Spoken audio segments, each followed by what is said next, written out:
Budget ബില്ലിനെ എതിർത്ത് vote ചെയ്യാൻ ഇലോൺ മസ്ക് ഡെമോക്രാറ്റിക് പാർട്ടി സ്ഥാനാർത്ഥികൾക്ക് ധനസഹായം നൽകിയാൽ ഗുരുതരമായ പ്രത്യാഘാതം അനുഭവിക്കേണ്ടി വരുമെന്ന് അമേരിക്കൻ പ്രസിഡന്റ് ഡൊണാൾഡ് ട്രംപിൻ്റെ മുന്നറിയിപ്പ് വന്നു.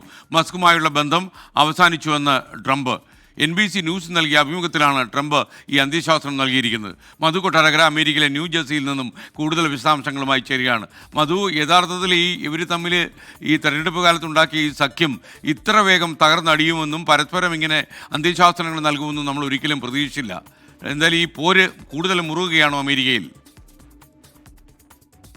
Good morning S K. Social മീഡിയയിൽ പരസ്യമായി വഴക്കിട്ടതിന് ശേഷം എലോൺ മസ്കുമായിട്ടുള്ള ബന്ധം അവസാനിപ്പിച്ചു എന്നാണ് താൻ വിശ്വസിക്കുന്നതെന്നാണ് ഡൊണാൾഡ് ട്രംപ് ഇന്നും പറഞ്ഞിരിക്കുന്നത്. US പ്രസിഡന്റിന്റെ ആഭ്യന്തര നയ ബില്ലിന് അനുകൂലമായിട്ട് നിരവധി റിപ്പബ്ലിക്കന്മാർ വോട്ട് ചെയ്തിരുന്നു. അപ്പോൾ അവർക്ക് 2024 ഇടക്കാല തെരഞ്ഞെടുപ്പ് വരുമ്പോൾ ഇതിൽ പലരും മത്സരിക്കാൻ തയ്യാറെടുക്കുകയാണ്. അവർക്കെതിരെ മത്സരിക്കുന്ന ഡെമോക്രാറ്റിക് സ്ഥാനാർത്ഥികൾക്ക് ഈ ഇടക്കാല തെരഞ്ഞെടുപ്പിൽ മസ്ക് ധനസഹായം നൽകിയാൽ ഗുരുതരമായ പ്രത്യാഘാതങ്ങൾ ഉണ്ടാകുമെന്നാണ് ഇപ്പോൾ ട്രംപ് മുന്നറിയിപ്പ് നൽകിയിരിക്കുന്നത്. എസ് കെ സൂചിപ്പിച്ചതുപോലെ NBC ന്യൂസ് റിപ്പോർട്ടർ ക്രിസ്റ്റൽ വെൽക്കറുമായിട്ടുള്ള ഫോൺ ഇന്റർവ്യൂവിൽ മസ്കുമായി സംസാരിക്കുവാൻ തനിക്ക് താല്പര്യമില്ലെന്നാണ് ട്രംപ് പറഞ്ഞിരിക്കുന്നത്.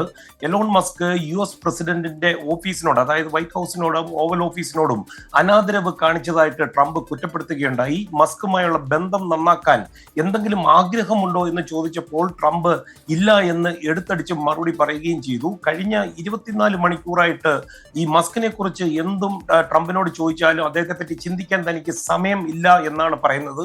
അത് മാത്രമല്ല, ഒരു ഘട്ടത്തിൽ അദ്ദേഹം പറയുന്നു അനുസരണയില്ലാത്ത ഒരു പയ്യൻ എന്നുള്ള രീതിയിലുള്ള ഒരു ഫ്രേസ് ഒക്കെ ഉപയോഗിക്കുകയും ചെയ്തിരുന്നു. പക്ഷേ ട്രംപിന് നിരവധി ഫോൺ കോളുകൾ വരുന്നു, മാധ്യമപ്രവർത്തകരുമായിട്ടുള്ള ചോദ്യങ്ങൾ നേരിടേണ്ടി വരുന്നു.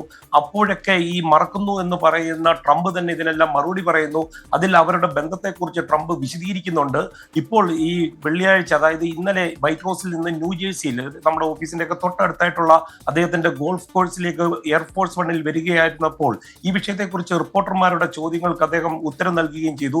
എസ് കെ രണ്ട് പക്ഷത്തും ഇവരോട് ഏറ്റവും അടുപ്പമുള്ളവർ വളരെ ശക്തമായ രീതിയിൽ ശ്രമിക്കുകയാണ് ഇവർ തമ്മിലുള്ള അടുപ്പം തിരിച്ചു കൊണ്ടുവരാൻ. പക്ഷെ ഇനി അടുത്താലും അത് എത്രത്തോളം ആഴത്തിലുള്ള അടുപ്പമായിരിക്കും എന്നുള്ള ഒരു ചോദ്യമുണ്ട്. തന്നെയുമല്ല, ഇതുമായി ബന്ധപ്പെട്ടുള്ള US മാധ്യമങ്ങളുടെ ഹെഡ്ലൈൻസ് തന്നെ വളരെ ശ്രദ്ധേയമായിരുന്നു. റൊമാൻസ് ഈസ് ഓവർ, അതുപോലെ തന്നെ NY പോസ്റ്റിന്റെ ആയിരുന്നു ഏറ്റവും ഹിറ്റായത്. അതായത് ഐ ഹേറ്റ് മൈ എക്സ് എന്ന് ഉദ്ദേശിക്കുന്നത് ഈ മസ്കിന്റെ സോഷ്യൽ മീഡിയയാണ്. S K. മധു കൊട്ടാരക്കര,